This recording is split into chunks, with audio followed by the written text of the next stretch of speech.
today we have a man whose hand's so well known in the YouTube watch world. It is Andrew Morgan from Watchfinder and Andrew Morgan Watches. Was the hands idea yours, and was it like a spontaneous idea to film it that way? There's a number of different reasons why we chose to do it like that, and many of them to do with cheapness and laziness. The nice, when you go to a modern art gallery and there's a little bit of text just next to it, and it says this was inspired by, and you think they definitely wrote that afterwards. Yeah. The afterwards story is that the camera down, seeing the watches in the hands, is a POV shot. It gives a person watching it, rather than seeing someone experience the watch and relay it, the person can experience the watch for themselves. And the reality of that is that it evolved from trying to figure out how we shoot something like this. And when I say we, I mean me and Tom, who you probably know from our podcast episodes. How do we shoot something like this and keep the budget to zero? Like literally zero, aside from our time over a lunch break. And when you're shooting stuff, like if you're pointing upwards, you've got background to consider, and how far does that background go? And when you're shooting further away, you've got more space to consider.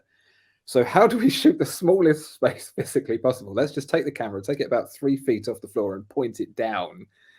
And then we can literally get a piece of wood that's, if the screen is this big, the piece of wood is that big. Yeah. There we go. Hate to spoil the illusion. It's not a desk. It's just a piece of wood that's ever so slightly bigger than the frame. Do you know what? I thought it was a desk, mate. I really did. I thought it was a desk. Yeah. That's the magic of cheap cinema for you. Illusion. Wow. Was it your idea to do it then? Did you come up with the brainwave of it, or was it a collaboration of all of you to think, let's just do the hands? Well, back at the time, I mean, we're still a pretty lithe team now, but back at the time, it was me and I think Tom had just joined the team as well, and the team existed. So we looked after any kind of in-house creative, so imagery, video, copy, you name it, rather than us going to an agency and spending gazillion dollars. All of the money was being spent on purchasing watches, so we just had to make do with what we had. And so our team was there to produce all that stuff, and Tom had just come on board after we'd shot our first TV advert, which we shot in an office. One of the highlights of my career was sharing that advert on a forum. Oh man, what's his name? Roger Deakins. He is a very, very famous cinematographer. Shared it. He has a forum, shared it for comment, and he described it as like being a really beautiful advert. And I was just like, oh my goodness. We spent about £2,000 between Amazon and B&Q buying props and things like that. Shot this thing in a week in this little room, and this advert came out of it, and it just looked really cool. And it told me that we could do things on camera that look great that don't necessarily cost the earth. And we actually got a quote. We reverse engineered this when we went to an agency and said, how much would you have charged to make this advert? And they said £60,000 to £100,000. I was like, Tom had joined the team to help me with that. And then I don't know if you've seen, we have a video. It's one of our earliest videos, a service center video, where we were asked to showcase the new service center that had been established. And it was a watch being taken apart, cleaned up, reassembled. And we put that video on YouTube in 2015. We came back after Christmas, and this thing had absolutely exploded. It had 1 million views. I mean, could you imagine just leaving it with a few hundred views and coming back and it has 1 million? It's just like, what's going on? I mean, I still can't quite believe it. You know, it's very hard to quantify. I can't really count above the number of digits on my hand, so getting to 1 million is crazy. But that happened, and it became very, very clear that YouTube presented an opportunity to talk about watches in a way that could grow organically. Remember, the key figure here is cheap. And what do people want to hear on YouTube? That was something deliberated. And our creative director at the time kind of had the idea to do something of an advertorial. So we'd shot this kind of nice footage of watches. Let's put that with a voiceover over the top that just kind of goes through the specs. And we tried that, and it didn't work. And what I thought to myself was, it hasn't worked because, like, YouTube, it's like going to someone's house, isn't it? The people who are watching YouTube are at home after work, want to sit down and unwind. The last thing they want to watch is adverts. But you should watch the adverts all the way through so we get ad revenue. If you're going to their house, you have to obey the rules. You have to take your shoes off and wipe your feet and hang your coat up. And so I thought, well, what do I like watching? I like watching people telling stories. That's why I thought I'm going to do that. Got some notes together. I can't remember what even the first video was now, but got some notes together. We set up this POV shot, and literally we did this on a lunch break. It was so the office above us was empty, and so I asked if we could borrow that room for the lunch break and to block out all the light from the windows, because there were no blinds on the windows and it was just a big empty office space. We went to the DIY shop, and I don't know if it's the black membrane that goes between the second brick course and above, the damp-proof course in houses, and it's just like this huge black PVC sheet. And Tom and I got up the stepladder and tucked this thing into the ceiling tiles to create like this murder room, as it ended up being termed, that we could just kind of hide in, get a work light, like those really, really hot work lights that you get. They're now all LED now, which is much better. Just again from B&Q for like 30 quid, set that up, told a story. We put that video up, and in a week it had 20,000 views. We were like, yes, yes, we Wow. it. And we just kind of did another one and did another one and did another one. Original question was it my idea? And the answer is, I'm very pleased to say yes, it was. So actually going back onto YouTube, Andrew, having led a hugely successful channel on Watchfinder, which is known the world over, how did you find the transition to your own eponymous channel, Andrew Morgan Watches? And what have been the toughest challenges and the most rewarding benefits during that transition? Yeah. So, and I wouldn't even necessarily call it a transition. I would call it more like an evolution and an expansion of the Andrew Empire, if you like. And I really appreciate you kind of the acknowledging the success of the channel, because like it's very, very, very hard for me to believe it, accept it. I've always struggled to acknowledge that something I've done has any kind of merit or weight to it. So I really appreciate you saying that. And so I'm starting all of that over again in a way. I didn't get beaten up enough the last time. I'm going at it again. and I basically decided. So I spoke with my boss at Watchfinder, and I said, like, I'd really like to. I've got these other ideas that I don't really think fit the Watchfinder channel, and I want to tell those stories. They're just like little industry insights, little kind of pithy takes, because the Watchfinder channel really is about saying, these are some of the things that you might like, these are some of the things that you might not like, here's a story to string it all together, or a few jokes, your choice, your decision. Whereas these other stories were really like, this is my take on this angle of the industry, and I don't think that's appropriate for the Watchfinder channel. Yeah. That's entirely my choice. I could put them on there, but I don't think it's right for the tone. So I said I want to do my own channel with that, and they're like, yeah, cool, have at it. And yeah, so I did. And it's one of the most terrifying things I've ever done, because it's now like I'm not hiding behind anything. Like literally, people can see me. And yeah, it's been utterly incredible. The growth so far has been beyond what I could have imagined. I think the first video was posted last August, and we're just approaching 31,000 subscribers. And Wow. as you guys probably know, working in the digital space is very like peaks and troughs. Like the highs are high and the lows are low. There's no PR department that's let you down. There's no marketing department that didn't do their job. And that's not even the case with the Watchfinder channel. Like we've done all the work organically, like I say, so it still has that weight. But doing it under my name, it's like, okay, if people choose not to watch this and they don't like it, then I don't know. I don't know what to do. I'm very confused. But thankfully, people have liked it. I still do get people saying, is this guy copying that guy from Watchfinder? Yeah, but when I get really enthusiastic about stuff, like that's where that voice came from. Right. And it's just, yeah. I don't know. Maybe I'll end up wound down a particular conversation strand in this call, and you might see it come out. But yeah, it's just this. When I get something in my head and I want to talk about it, my wife absolutely hates it, but I'm there just like, Charlotte, I saw this thing, and it's the new thing that I'm now obsessed with, and I'm going to talk to you about it every day for the next month. What's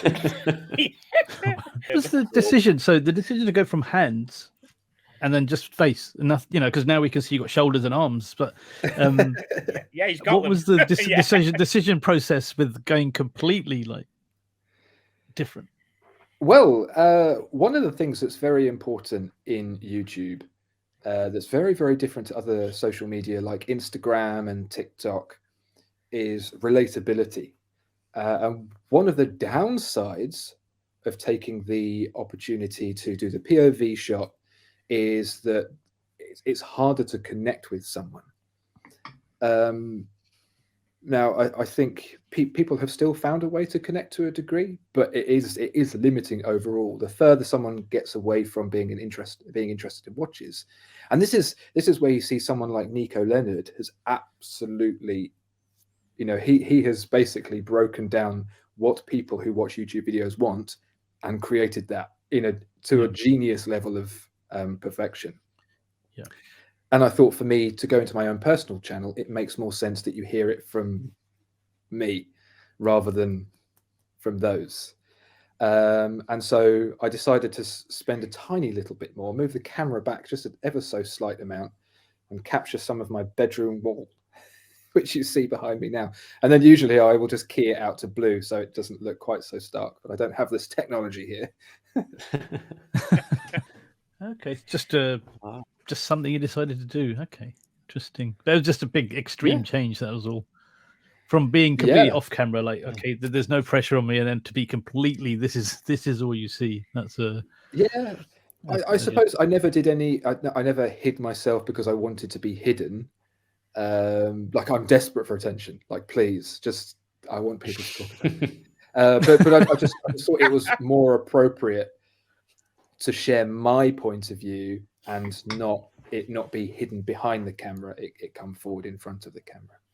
Excellent. And just one thing before I end my question. We're going to drop a link to Andrew's channel in the description. So click subscribe and give him an extra subscriber and loads of views. Yes, thank you very much. I really appreciate that. Thank you. So a question from my side is just the sheer amount of information you can get into the videos. Actually reflecting, it's going back a while. I remember watching a Watchfinder and it was on a Zenithal Primero open heart. And you actually sold me that watch. I didn't buy it from Watchfinder, but I did buy that watch due to that video, actually.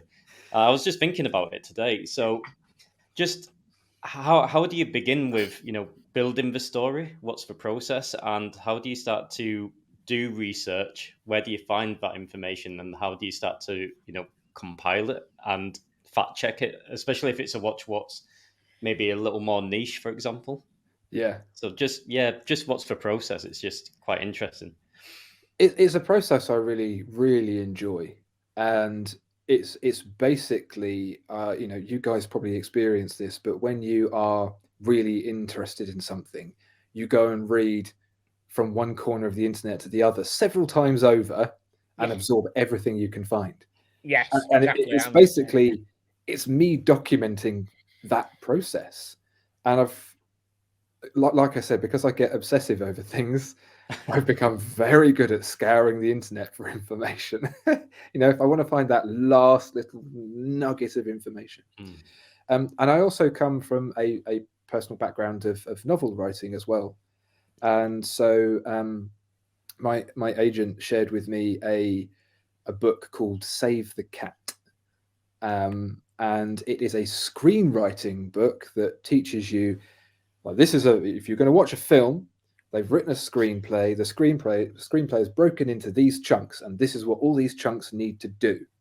And then when you see that, it's really like seeing behind the curtain. You go, this is the save the cat moment, i.e., in the opening part of the film, you see the protagonist do something nice, so you go, I like them. what makes this interesting is every single scene has to move the story on. And so I realized in writing the scripts for Watchfinder, you had a place that you wanted to start, you had a place that you wanted to end, and then you had to get there. You need a journey, and that journey is made up of chunks, and those chunks don't always necessarily have to be a linear route from one to the other. So say we're talking about the moon watch, and it's Omega made the Speedmaster to start off with, and then it ends with and it landed on the moon. You could just go through the process of Omega being selected, Omega being tested, but I like to go off on the little B stories. So you have a B story on the go as well. It's like, what was NASA up to at the time? What were the astronauts up to at the time? And then so when you come to the end, NASA, the astronauts, and the watch all meet at the end, and it's a satisfying conclusion. And so it comes together, and I've done it so many times now that I mean I really hope that the quality still feels there. I still hope it's very much there. And so I just have all these kind of strands that I think would be really, really cool. Like if I were to tell the story of how this happened, that they did this. I would think that if they did this, they might have done that as well. Let's check. And a really great example of that was a recent video I did on my own channel about Rolex and all the different things Rolex have said they've done on their website. And actually, when you read it, they're circumnavigating the truth. And then when you go looking back for the truth, you start going, hang on, this guy made this, which caused some other guy to make that. And then they put that in the paper. And then Rolex did this, and then Rolex did that, and then Rolex had to say sorry. And you're just like, this is just a golden story. And so when it comes to fact checking, really, my process for that is it's like a numbers game. If you can find multiple respected sources talking about this same thing in one way or another, then you're good. There are some things when it comes to history that you kind of have to take a little bit of a punt on. And it's like, this is the best understanding the experts have. And the more I've kind of delved into that, the more I find out that's very, very true of all sorts of things. But for the most part, there are a number of kind of great experts who've written on all this stuff. And really my goal, and this is going to sound really harsh, is to take those stories, kind of wring them through with a bit of wet so they're not quite so dry anymore, and turn them into like a relatable human story. It works because you get the romance of that watch. Absolutely. And that process isn't a process of malicious design. It's because I research into it, and what you're experiencing there is the journey that I had researching it and finding out about it, just shared on a page and then through the voiceover.